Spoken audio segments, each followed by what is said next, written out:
So we all know the story of Moses, right? Moses was born in Egypt. He was born of the children of Israel, but he was actually raised in Pharaoh's house, and he had to leave. So go back and read all that story. It's a pretty long story, but such an interesting story how God saved him and placed him for a purpose, right? And so he was born in a time of tribulation and trouble where all the boy kids they were basically being murdered by Pharaoh.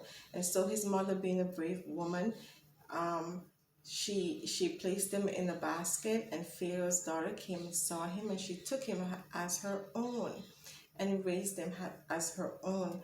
And so after a while, Moses had to flee because he killed an Egyptian, and so he didn't want Pharaoh to know about it, so he fled and he went to another country. And then he came back under the inspiration of God. God said, Moses, I'm going to call you to go back and free my people, right? And so he went back, and he he became the leader of the people in bringing them out of Egypt. And so while they were in the wilderness, and they spent a couple of years in the wilderness, but as they got closer to get to Canaan, the children of Israel got rebellious, and they got wearied and tired, and there was a time when they were very thirsty. And so God told Moses to to to speak to the rock. But Moses got so upset because he saw them worshiping idols, and so an idol actually. And so he struck the rock, right?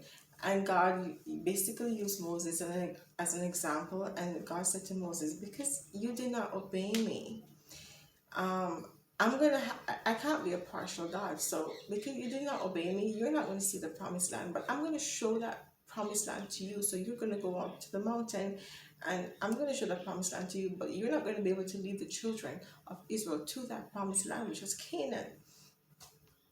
But when God told Moses that, Moses said to God, well, we're going to need somebody else to to do that. The children of Israel just can't be wandering like with no shepherd. And so God said to Moses in Numbers chapter 27 and verse 18, God said, and the Lord said unto Moses, take thee Joshua, the son of Nun, a man in whom the Spirit, and lay thine hand upon him. And in verse 20 says, and thou shalt put some of thine honor upon him, and all the congregation of Israel may be obedient. So here Moses took Joshua, and he basically in some kind of way anointed him, right?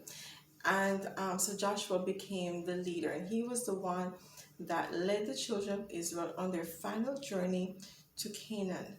And I was thinking about, because I actually read this morning, and I was thinking about it, and what really came home to me was that sometimes in our lives we think that without us the world comes to an end, and that if we're not in the picture, then who else is gonna be able to do a good job? Who else is gonna be able to carry on?